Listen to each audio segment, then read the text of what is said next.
7월 한 달 주제는 영적으로 성숙하자라는 주제를 가지고 말씀을 나누고 있습니다.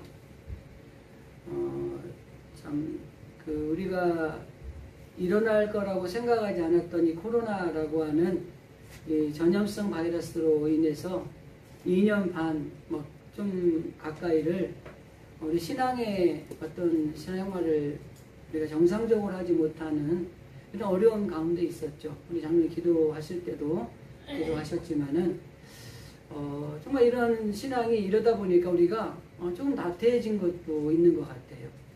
그리고 좀 게을러진 것도 있는 것 같고 그러다 보니까 이게 습관이 돼서 이렇게 해도 괜찮은가 보다 이런 생각들이 드는 이 마음들이 우리를 유혹하는 거죠. 목회자들도 마찬가지입니다. 코로나 이전에 목회를 할 때보다 편해진 거예요. 예배 드리는 숫자도 적어지고 그러다 보니까 이것이 또 습관화가 돼서 이 편해져 가지고 나태해지고 조금 게을러지는 이런 것들이 목회자들한테도 있어요. 근데 이거를 우리가 이겨내야지만이 우리가 신앙을 지킬 수 있어요. 그리고 영적으로 우리가 조금 나태해진 것들이 있다면 그걸 회복시켜야 됩니다. 그리고 그 회복된 것으로 끝나는 게 아니라 거기서 성장이 돼야 돼요. 우리가 무슨 일을 할 때도 마찬가지예요. 내가 어느 정도의 기준이 있는데 그 기준에 미달이 되어 있다 그러면 가장 먼저는 그 기준의 점까지 끌어올리는 게 중요합니다.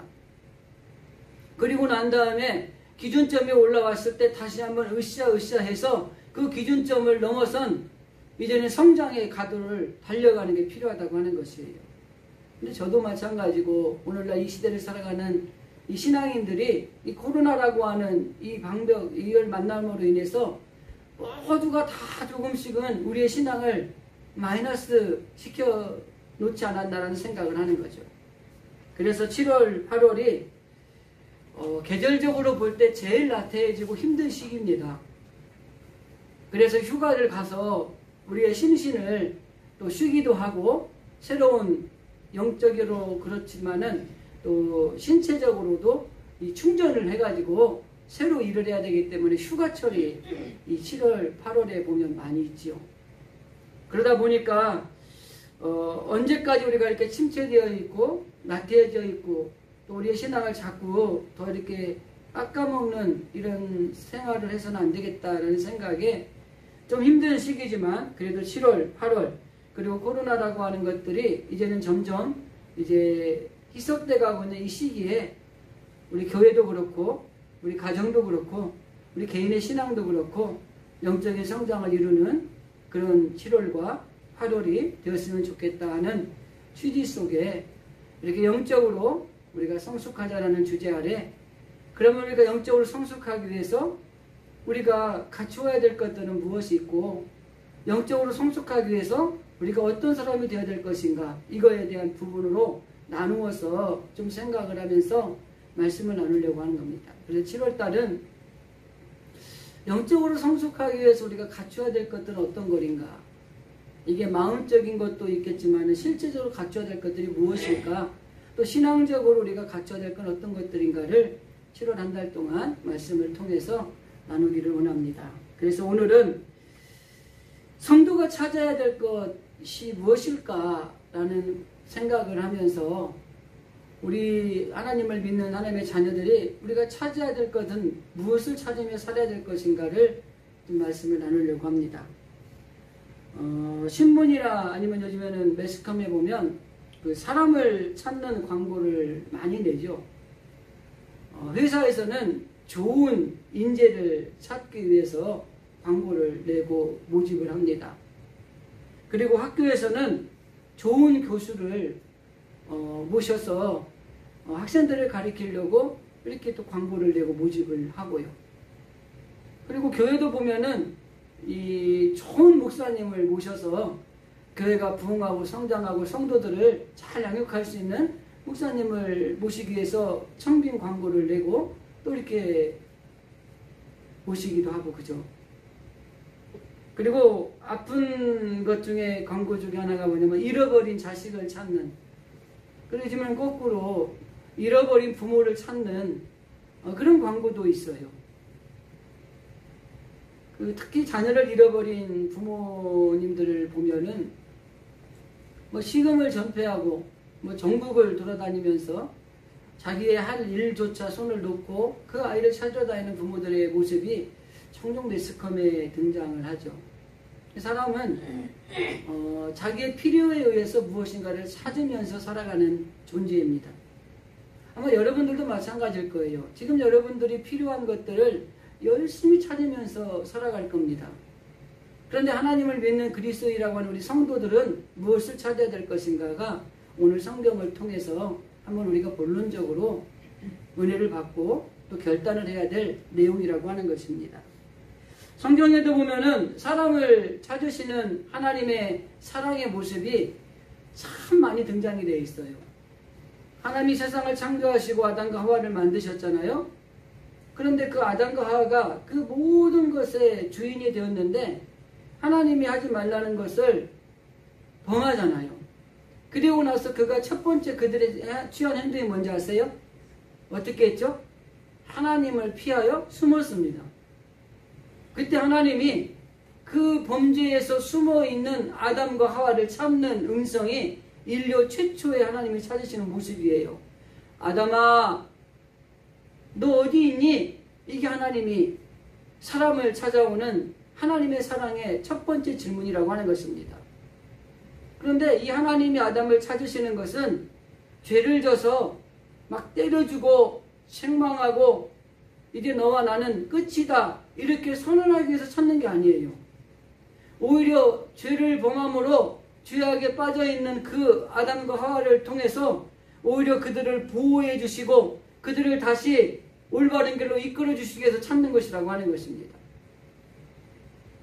사장에 보면은 하나님이 사람을 찾는 또 하나의 사랑의 모습이 등장을 합니다. 아담이 범죄하고 이제 하나님한테 책망을 받죠. 그리고 쫓겨나서 이제 해산의 수고를 가질 여자야, 땀을 흘려서 수고해야지 먹을 거를 얻는 남자의 숙명이 정해지는 거죠. 그리고 난 다음에 그 부부가 이제 아이를 낳았어요. 첫 번째 아들을 가인을 낳았고 두 번째 아들은 아벨을 낳았어요. 그런데 이 가인이 아벨을 죽였습니다. 그때 하나님이 가인을 찾는 거예요.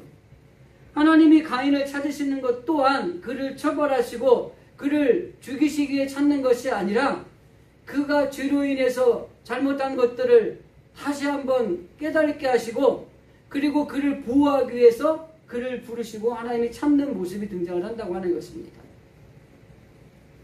그리고 성경의 수많은 곳을 보면 하나님은 계속해서 범죄한 인간을 향하여서 하나님의 사랑의 모습으로 늘 우리를 찾아오시는 하나님의 모습이 등장을 하는 걸 알 수 있어요. 여러분 아마 우리도 신앙생활 하시면서 우리가 뭐 알고 뭐 깨달은 것도 있겠지만은 모르는 가운데 하나님께서 우리를 수없이 찾아오셨어요. 내가 잘못된 길을 걸어갈 때도 하나님은 찾아오셨을 것이고요. 내가 아마 좋은 경우에 있을 때 하나님 우리를 찾아오셨다고 하는 것입니다. 다만 우리가 그것을 깨달을 때도 있고 깨닫지 못할 때도 있었다고 하는 것입니다. 그런데 하나님이 나를 찾아오셨다는 걸 깨달았다면 그거는 하나님과의 관계 회복이 이루어진 것입니다. 그런데 우리가 하나님이 나를 찾아온 것도 모르고 지나간 것들이 있다면 우리가 잘못된 길, 다른 길, 범죄, 죄악의 길에 있었음에도 불구하고 그 문제를 해결하지 않았다는 것이요. 그리고 그로 인해서 더 안 좋은 길로 우리가 걸어갈 수도 있었다는 것을 반증해주는 이야기라고 하는 것입니다. 하나님께서 우리를 찾아오셔서 우리를 회복시켜 주시고 하나님과의 관계를 친밀하게 만들어 주시고 결과적으로 하나님 안에서 기쁨을 누리고 복을 받아 누리며 살아갈 수 있는 길을 열어주시기 위해서 지금 이 순간에도 하나님은 우리를 수도 없이 찾아오신다고 하는 것을 우리가 기억해야 된다고 하는 것입니다. 예수님을 보내신 성육신 사건이 어떻게 보면은 하나님이 우리를 찾아오시는 가장 큰 사랑의 표현이었다고 하는 것입니다. 누가복음 19장에 보면은 예수님이 이렇게 말씀합니다. 나는 잃어버린 자를 찾아 구원하기 위해서 왔다. 이렇게 말씀하시는 거예요. 주님이 이 땅에 오신 목적은 잃어버린 자, 죄악에 이게 구렁텅이에 빠져 있는 그들을 건져주시기 위해서 주님이 오셨다고 하는 것입니다. 하나님이 선지자를 통해서도 구약의 여러 가지 모습으로 보내시기도 하고 본인이 직접 꿈이나 환상이나 모든 것들을 통해서 우리에게 찾아오시기도 했어요. 그런데 예수님이 성육신 사건을 통해서 그분을 통해서 우리의 모든 죄악을 도말해 주시고 결국 우리를 구원받는 하나님의 자녀가 되게 하기 위해서 하나님의 사랑을 실천하는 최고의 사건으로 우리를 찾아오셨다고 하는 것입니다. 그리고 예수님은 이 땅에 오셔서 많은 사람들을 찾아갑니다. 첫 번째 12명의 제자를 찾아가서 그들을 제자로 삼으시는 모습이 등장을 합니다. 수가성에 남편이 여럿 있었던 여자를 찾아가서 그의 영혼의 질병을 치료해 주시기도 하셨습니다. 방황하는 무리들, 정말 이 목자가 없는 이 양같이 흩어져서 어찌할 바를 몰라하는 그들을 찾아가서 그들의 문제를 해결해 주시는 하나님 예수님의 모습으로 우리를 찾아오시기도 하셨고, 그리고 세리라든지 창기라든지 죄악에 빠져있는 죄인들, 그리고 과부라든지 고아라든지 그들을 찾아가서 그들의 슬픔을 또 안아주시고 위로해 주시고 그리에 필요한 것들을 공급해 주시는 모습으로 우리를 찾아오셨다고 하는 것입니다. 더 나아가서 마지막 자기를 배신하고 나는 저를 모른다고 부인했던 그 제자들까지도 마지막에 찾아가서 그들에게도 기회를 주신다고 하는 것입니다. 그리고 복음서에 떠난 이 사도행전에 가면 그렇게 예수 믿는 사람들을 잡아 죽이고 감옥에 넣고 핍박했던 그 사울, 그를 찾아가서 그를 만나주시고 그를 통해서 놀라운 이방의 전도의 사역을 감당하게 하는 위대한 인물을 만들어내는 것도 이 하나님이 우리를 찾아오셨을 때 일어나는 은혜의 시간, 사건이라고 하는 것입니다. 항상 하나님은 사람을 찾고 계십니다. 그리고 그 사람을 찾아와서 하나님이 주시는 은혜와 평강을 누리며 살고 더 나아가서 최고의 기쁨으로 누리며 살아가는 것, 이 모습을 우리에게 주시기 위해서 지금도 여전히 우리를 찾아오시는 하나님의 모습이 있다고 하는 것입니다. 그래서 아마 우리에게 찾아왔던 기회를 우리가 많이 놓쳤던 것도 있을 거예요. 뭐 저도 마찬가지일 거고요. 그러나 정말 중요한 것은 우리 하나님이 우리를 찾아오시면 우리의 잘못된 것들을 용서하시고 그리고 우리를 회복시켜 주시고 회복을 넘어선 축복의 자리로 우리를 인도하신다는 사실을 기억하면서 늘 민감하게 깨어서 주님이 나를 찾아오실 때 우리가 그 깨닫고 그에 반응하는 우리들의 모습이 있어야 된다고 하는 것입니다. 그리고 하나님은 우리를 하나님의 자녀를 삼아 주셨잖아요. 그리고 난 다음에 우리에게 맡기신 일이 있어요. 내가 너희를 찾아가서 너희들을 회복시키고 너희들에게 복이 되게 한 것처럼 너가 이제 그 일을 해야 된다는 거예요. 우리에게 그 일을 맡기신 거예요. 마태복음 28장 마지막 부분에 보면은 지상 명령이 있잖아요. 뭐 제자를 삼고 많은 족속을 찾아가고 그리고 그들에게 세례를 주고 그리고 그들에게 복음을 증거해야 될 명령을 우리에게 주시잖아요. 그것과 더불어 우리는 어떤 걸 주신 거예요? 하나님이 우리를 찾아와서 우리에게 주셨던 그 은혜를 우리가 그것이 필요한 사람들에게 찾아가서 그 은혜를 누릴 수 있도록 하는 일을 우리에게 맡겨주신 거예요. 그래서 우리도 찾아가야 됩니다. 누가복음, 마태복음, 마가복음에 보면 너희는 이스라엘이 잃어버린 양에게로 가야 된다 라는 말씀을 통해서 우리가 누구를 찾아가야 될 것인가를 암시해주고 있고요. 너희는 온 천하 만민에게 복음을 전파해야 된다 라는 말씀을 하면서 우리가 누구를 찾아가야 될 것인가를 가르쳐주세요. 그리고 누가복음에서는 길과 산을 다리로 나가서 내가 사람을 강권하여 데려다가 내 집을 채우라 이렇게 말씀하시면서 우리가 뭘 해야 될 것인가를 가르쳐주고 있는 것입니다. 결과적으로 이 세상에 나가서 세상에서 신음하는 영혼들, 죽어가는 영혼들, 죄악 가운데 빠져있는 그들을 향하여 우리가 가서 그들에게 하나님이 너에게 주신 그 은혜를 똑같이 전하라. 이게 우리에게 주신 사명이라고 하는 것입니다. 오늘 본문을 보면은 사람을 찾으신 하나님의 아름다운 사랑의 이야기입니다. 우리가 잘 아는 이야기죠. 저는 오늘 누가복음의 15장에 있는 세 가지의 비유 중에 우리가 잘 아는 탕자라고 하죠. 비유의 이야기의 뒷부분을 봤습니다. 왜 앞부분도 아니고 뒷부분을 봤을까는 이제 본론에서 좀 설명을 해드리고, 이 세 가지의 비유는 뭐냐면 공통점이 있어요. 잃어버린 것을 찾는 겁니다. 그런데 그 잃어버린 걸 찾는 거에 집중하는 겁니다. 그 집중을 해서 그걸 찾았을 때에 너무 기뻐하는 거예요. 그래서 잔치를 베풀고 그럴 정도로 기쁨이 되는 거예요. 그래서 잃어버린 것을 찾아 나서는 아버지의 마음이 오늘 읽은 본문의 마음에 등장을 합니다. 특별히 우리가 읽은 이 본문의 뒷부분의 이야기, 탕자의 비유의 뒷부분의 이야기는 이른 집을 나갔던 아들이 돌아온 이야기입니다. 그런데 앞부분은 작은 아들의 이야기가 있고 뒷부분에는 큰 아들의 이야기가 있어요. 그래서 저는 오늘 큰 아들 이야기를 좀 하려고 합니다. 작은 아들을 이야기할 때 탕자라고 이야기를 하죠, 우리가. 근데 두 번째 뒷부분에 나오는 큰 아들은 제2의 탕자입니다. 첫 번째 탕자같이 드러난 탕자는 아니지만은 하나님의 사랑의 관점으로 봤을 때에 큰 아들도 탕자의 속성이 있다는 겁니다. 이 이해를 가지고 이제 말씀을 좀 들으면 조금 쉬워질 것 같습니다.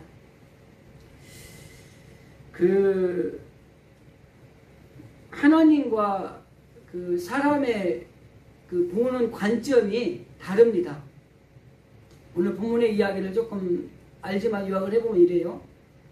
둘째 아들이 아버지에게 아버지 나에게 줄 재산을 미리 좀 주시오. 그러니까 아버지가 그래 그럼 줄게. 받아가지고 집을 떠난 이야기예요. 집을 떠나가지고 살아가는 삶을 보면 허랑방탕쾌락이라는 단어로 요약을 할 수가 있고, 결국 허랑방탕쾌락에 의해서 모든 걸 잃어버린 상태에 있는 아들의 모습, 그리고 그 아들이 이제 나중에 후회를 하는 모습이 등장을 하죠. 그리고 내가 이제 아버지한테 가는데 아버지 아들은 되기는 좀 부끄럽고 내가 이렇게 힘들게 사느니 아버지 집에 가서 품꾼을 해야지, 그런 마음으로 돌아오겠다라는 결단한 이야기가 전반부 이야기입니다. 그리고 돌아왔어요. 근데 이 아버지가 그 아들이 돌아오니까 막 가락지를 끼우고 좋은 옷을 입히고 신발로 그냥 꽃가신을 신기더니 소를 잡으라 그러더니 잔치를 베푼 거예요. 이게 아버지 마음이에요. 자, 예를 들어 생각해 봅시다. 이 아버지가 아들이 집을 나간 다음에 밥을 제대로 드셨을까요? 입맛이 없어서 잘 못 드셨을 거예요. 잠을 잘 잤을까요? 이놈을 어디서 잠을 자고 있는지 생각하면서 잠도 잘 못 잤을 거예요. 우리 흔한 말로 자식 군대 보내놓고 나서 이놈이 잘 있는지 모르겠다, 다 경험하셨죠? 저는 올해 1월이죠. 보내놓고 났는데 코로나 걸렸다고 그러는데 창원이나 잠이 안 오더라고요. 그냥 일반 군생활만 해도 좋겠는데 코로나 걸려가지고 여기저기 팔려다닌다는 소리를 들으니까요. 그리고 어디 있는지도 모르는 거예요. 그러니까 이 잠이 안 와요. 입맛이 없어요, 저도.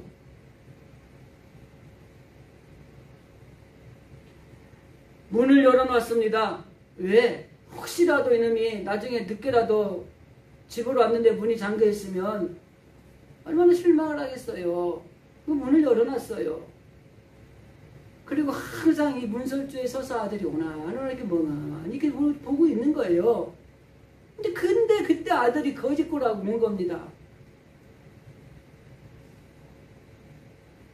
오늘 본문이 시작하는 시점이 이겁니다. 큰아들이 밖에서 일을 하고 돌아오는 거예요. 막 시끌벅적한 거예요, 집이. 그러니까 종을 불러서 물어본 거예요. 이게 무슨 일이야? 그랬더니 당신의 동생이 돌아왔는데 아버지가 너무 좋아가지고 지금 소를 잡아 잔치를 하고 있습니다. 이 맏아들이 마음이 상한 거예요. 그래가지고 집에 들어가기가 싫은 거야. 그래서 안 들어간 거예요.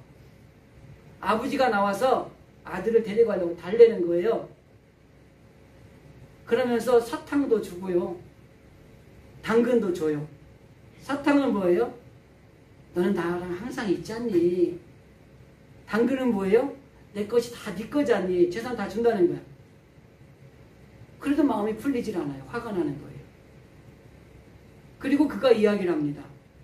아버지, 내가 아버지의 말씀을 한 번도 어긴 적이 있습니까?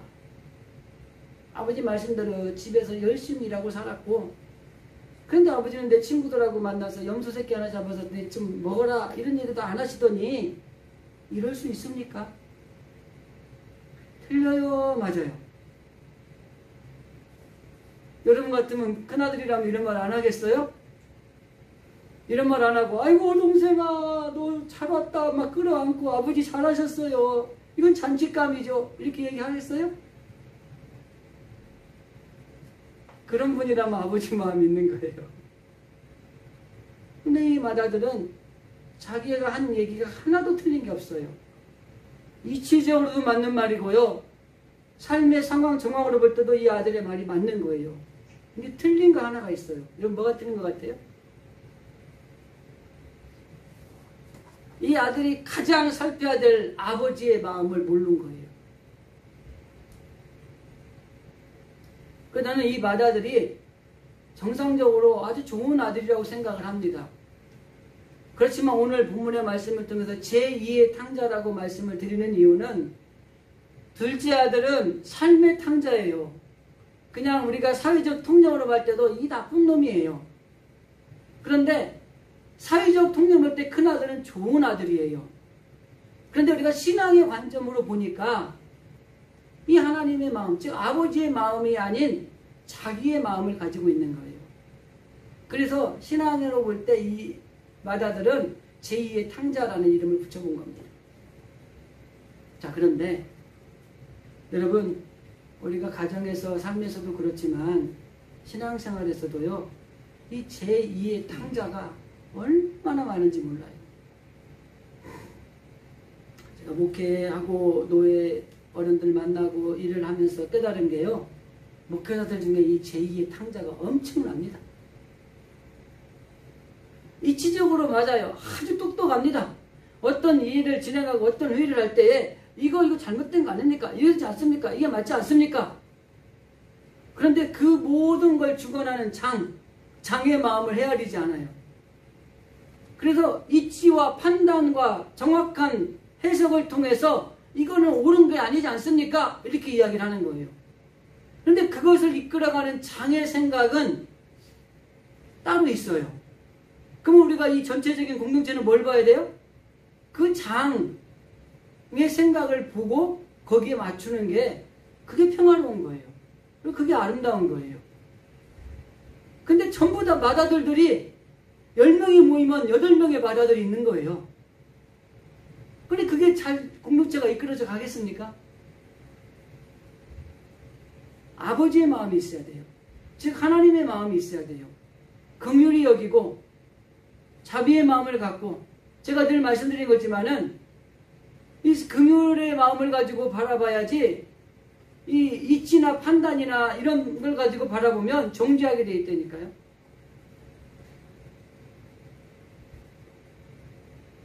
그래서 우리가 정말 중요한 것은 오늘 본문에 등장하는 이 아버지의 마음, 이것을 우리가 가지고 있어야 우리의 영적인 신앙의 성장을 이루어 갈 수 있다고 하는 것입니다.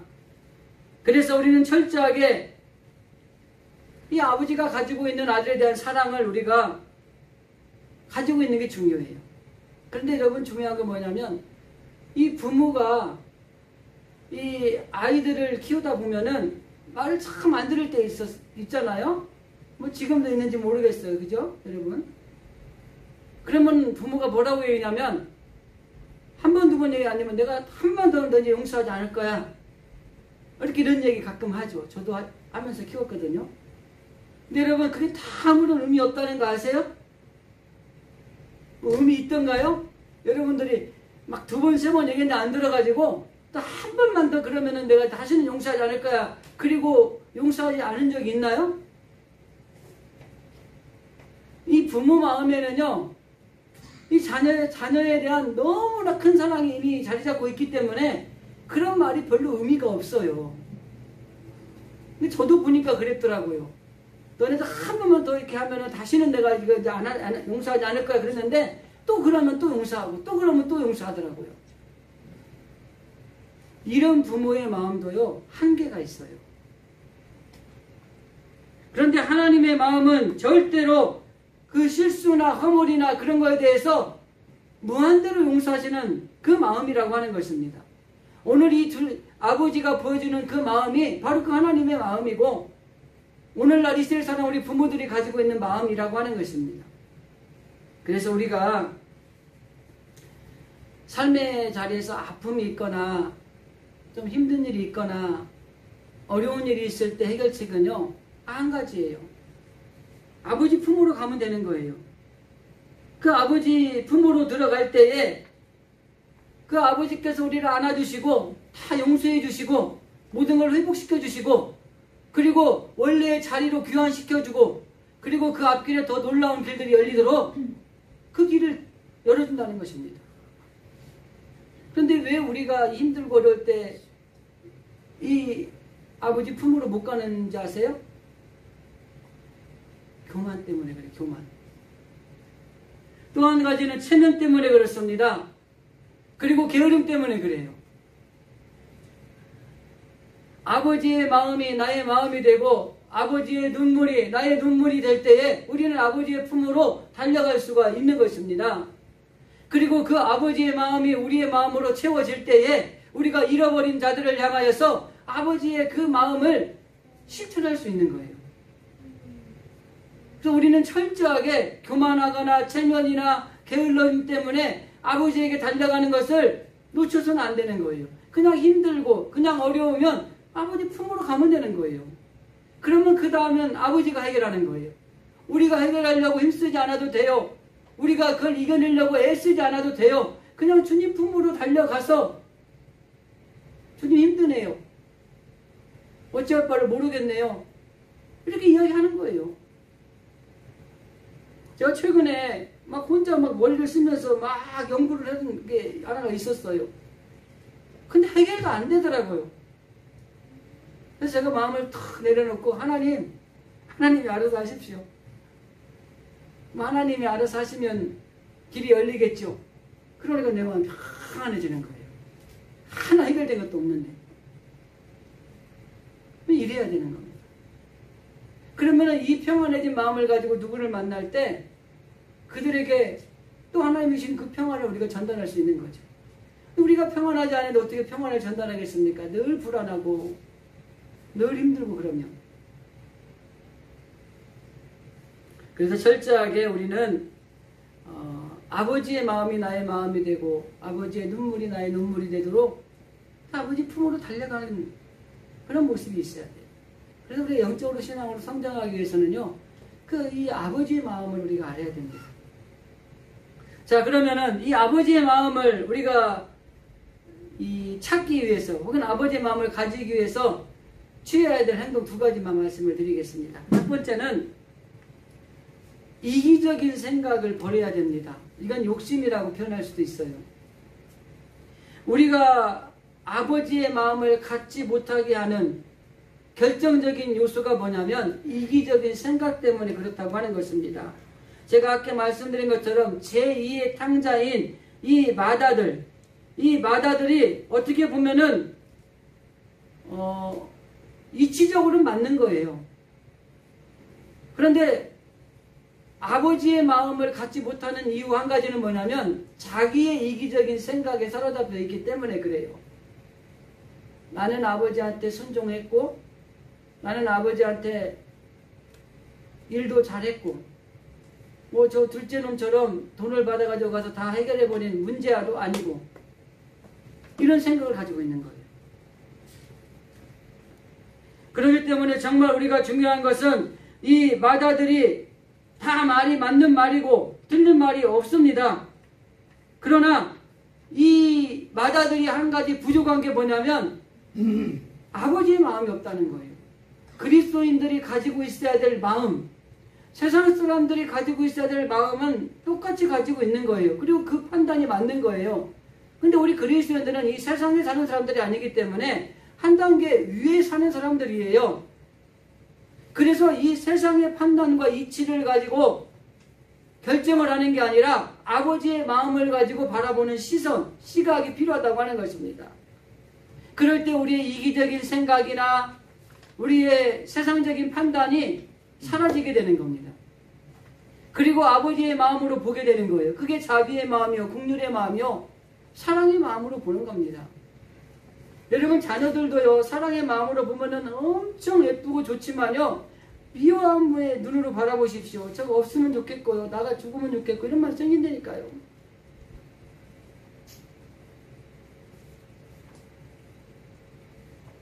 얘는 형제인데 뭐 오직 하겠어요. 눈에 보이는 현상을 가지고 따지는 거고, 그리고 눈에 보이는 판단을 해보니까 나는 아버지한테 흠이 없는 아들이고 저 아들이 문제인데 나한테 이럴 수가 있습니까? 정확한 정답이에요. 그러나 정말 중요한 거는 아버지의 마음을 가지지 못했고 아버지의 마음을 헤아리지 못했다는 것이 이 맏아들의 잘못된 부분 중에 하나라고 할 수 있는 것입니다. 우리들이 이 맏아들의 마음을 많이 가지고 있다는 것입니다. 그래서 우리는 이 하나님 앞에서 이 맏아들의 시각적인 태도를 가지고 있지 않는가 늘 점검하셔야 돼요. 조금 이 아버지의 마음을 가지고 가정에서도 그렇고 뭐 세상 삶의 자리도 그렇고 교회에서 그렇고 그래야 돼요. 근데 교회도 보면은 이 규모가 있는 교회 가면은 그 대부분 몇 분들 중에는요 아주 이 맏아들의 시각이 강한 분들이 많으세요. 이 당회를 해도 맏아들의 시각을 가지고 당회를 하는 거예요. 그러니 이 담임 목사님 얼마나 힘들겠어요. 근데 맏아들이 한 명이면 괜찮은데 막 대여섯 명씩 있어 보세요. 그 회의가 되겠습니까? 중구난방으로 가는 거죠. 잃어버린 생명을 찾는 비결, 아버지의 마음을 갖는 비결은 이런 이기적인 욕심, 이런 세상적인 판단을 내려놓고 하나님 아버지의 마음을 헤아리는 것입니다. 그리고 주님이 원하시는 일이라면 어떤 대가를 지불해서라도 그 주님의 말씀에 순종할 수 있는 길을 가는 것이 우리가 이 아버지의 마음을 가질 수 있는 비결 중에 하나라고 하는 것입니다. 한 가지만 더 말씀을 드립니다. 이 아버지의 마음을 가지기 위해서는요, 한 영혼의 가치를 소중하게 여기는 마음이 있어야 돼요. 이 아버지의 마음을 갖지 못한 가장 근본적인 원인은 한 생명에 대한 소중함을 깨닫지 못했기 때문이라고 하는 것입니다. 하나님은 그 한 사람의 영혼을 천하보다 귀하게 여기시잖아요. 자, 다시 한번 초반으로 돌아가서 이 15장에 있는 새 공통 비유가 뭐냐면 잃어버린 양을 찾아 나서는 이야기, 동전 하나를 잃어버렸는데 그걸 찾기 위해서 애를 쓰는 이야기, 집을 나간 아들이 돌아왔을 때 그 찾은 아들을 보고 기뻐해서 잔치를 했던 이야기입니다. 세상적인 계산을 하면은요, 아들이 돈을 낭비하고 들어와서 잔치를 베풀었다면 엄청난 손해죠. 돈도 다 썼을 것이고 얼마를 가지고 나갔는지 모르지만 또 잔치하려면 양도 잡아야 돼요. 그죠? 자, 동전 하나를 찾기 위해서 수많은 사람들의 인력이 투입이 됐어요. 그걸 하나를 찾았더니 잔치를 했어요. 또 양을 잡든지 소를 잡아야 돼요. 그죠? 안 찾아도 되잖아요. 동전 하나. 여러분 100원짜리 하나 농 밑으로 들어가면 그 농 뒤지고 찾습니까? 완전히 나오겠지 뭐 그래 내버려 두잖아요. 왜 이래 있을까? 이런 양 한 마리 놔두고 91마리 놓고 갔다 왔더니 늑대들이 와서 한 50마리 잡아먹었어요. 엄청난 손해지 않습니까? 그리고 어쨌든 한 마리도 안 죽고 잘 99마리가 있었다고 치자고요. 그리고 한 마리 데리고 와가지고 잔치를 베풀었어요. 양 한 몇 마리 더 죽었겠죠. 시각적으로 우리가 보면 엄청난 손해죠. 근데 왜 이렇게 했을까? 한 영혼 하나에 잃어버린 것이 소중하다는 거예요. 여러분 나연 일병 구하기라는 혹시 영화 보셨나요? 오래된 영화인데 거기 영화의 핵심인데 한 가지만 말씀드릴게요. 나연 일병이 전쟁 중에 포로로 잡혀갔습니다. 근데 미국에서 그 군인 그 지휘부에서 뭘 결정을 하냐면 저 나연 일병을 구하는 작전을 수립을 합니다. 그래서 그 나연 일병을 구해왔어요. 근데 그 작전을 하다가 6명의 미군이 죽었어요. 하나 죽어도 되는데 6명 죽일 필요 없었잖아요. 한 사람을 지키겠다고 하는 그 가치를 소중히 여긴 겁니다. 우리는 종종 신앙생활 할 때, 뭐 교회도 마찬가지고, 뭐 세상에도 마찬가지일 거예요. 오늘 공주에서 누구 하나가 빠진다면, 뭐 없어도 되지 뭐, 차라리 없는 게 나아. 뭐 이런 사람 있죠. 그럼 그 한 생명이 소중한 겁니다. 교회를 열심히 나오다가 언제부턴가 교회를 안 나와요. 아니 뭐 없어도 교회는 돌아가는데 뭐. 아니에요. 그 하나가 귀한 거예요. 그 한 생명이 귀하기 때문에 99마리라도 그 하나를 찾으러 가는 거예요. 동전 잃어버린 한 드라크마, 내가 뭐 찾아보진 않았지만 동전이기 때문에 우리나라 동전이면 500원짜리 정도 된다고 치자고요. 없으면 어때요? 돈 같지도 않은데. 그거 찾는 거예요. 왜? 그 가치가 소중한 거예요. 잃어버린 아들이 돌아왔던 가치는 뭐 이루 말할 수도 없는 거니까. 왜 우리가 아버지의 마음을 갖지 못하느냐 하면 한 영혼의 가치에 대해서 그걸 소중하게 여기지 않기 때문에 그래요. 여러분 우리 아이들은 굉장히 소중하죠. 다른 아이들도 소중한 거고요. 어느 누구 하나도 소중한 겁니다. 잃어버리면 안 되는 거예요. 근데 이 아버지는 어떤 마음이냐. 그 잃어버리는 거를 찾아 나서는 아버지예요. 또 결국 아버지의 마음은 어떤 마음이냐. 잃어버린 아들을 찾아 나서는 그 기다리는, 애타게 기다리는, 이미 마음의 용서를 하고 돌아오기만 되는 그 아버지 마음이에요. 이게 하나님의 마음이에요. 이 마음을 우리가 가지기 위해서는 세상적인 이치나 판단의 정확한 근거에 이게 맞지 않습니까? 라는 것보다 한 차원 높은 그 마음을 가지고 그 마음을 헤아릴 수 있어야 되고, 더 나아가서 그 잃어버린 한 사람이 너무 소중하다는 이 가치를 우리가 인정할 줄 알아야 돼요.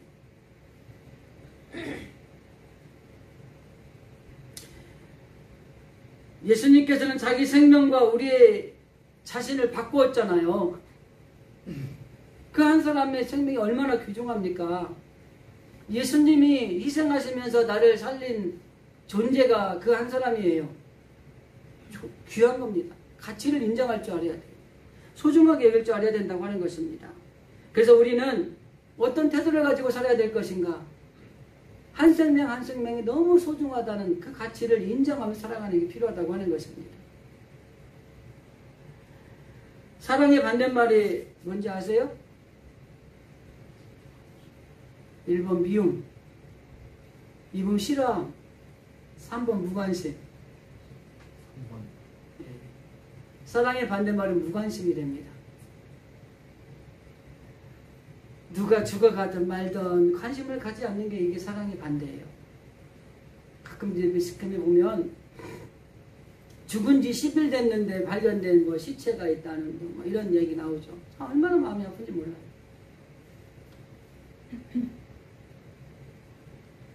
우리는 종종 관심을 가지지 않고 나하고는 상관이 없다고 생각하는 이런 마음들을 가지고 있는 사랑의 결핍의 질병이 있습니다. 가정에서 부모가 자녀에게 관심을 가지지 않으면 이건 큰 질병입니다. 그 자녀는 올바로 성장할 수가 없는 거예요. 늘 관심을 가졌을 때 거기에 사랑의 필요는 있는 겁니다. 교회도 마찬가지입니다. 교회가 어떤 사역을 하든지 나는 관심이 없고 그냥 나 사는 대로 살면 되지라고 생각하는 거, 여러분 이건 큰 사랑의 결핍의 질병입니다. 관심을 가지셔야 돼요. 늘 교회를 위해서 생각하고 기도하고 그 사역이 있으면 그 사역에 동참하려고 애를 쓰고 헌신하고 이런 관심이 있어야 돼요. 그게 교회를 사랑하는 거, 하나님을 사랑하는 겁니다.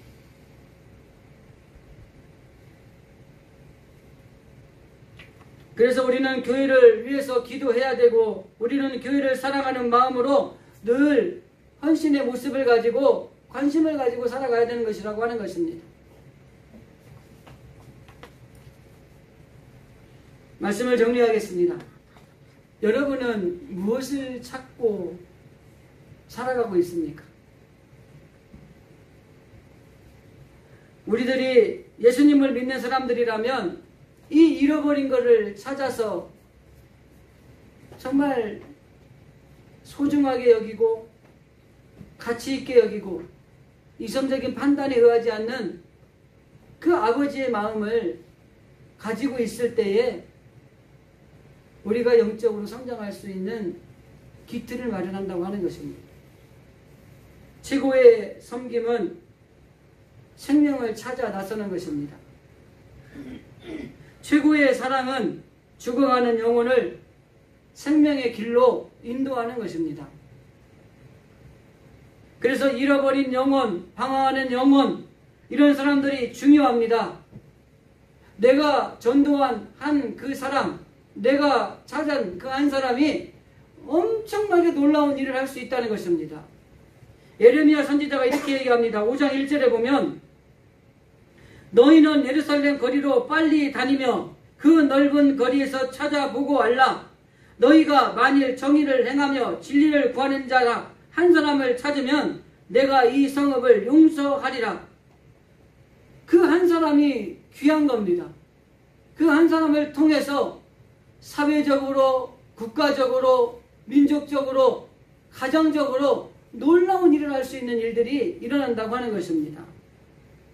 그래서 우리 주님은 우리를 향하여서 잃어버린 영혼을 찾아 나서는 그 아버지의 마음을 갖기를 원하신다는 거예요.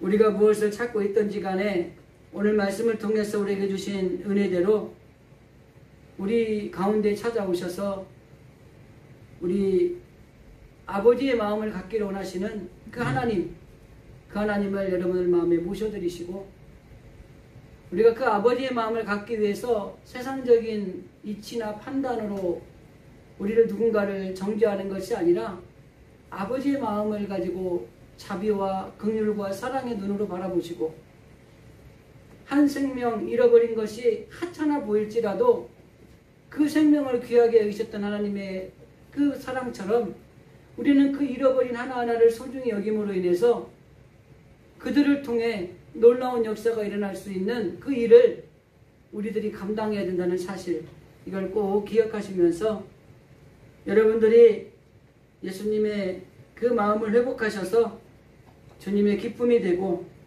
하나님의 자녀를 찾아 나서서 여러분의 신앙의 성장을 이루는 그런 놀라운 은혜가 넘쳐나시기를 주님의 이름으로 간절히 기도드립니다. 기도하겠습니다.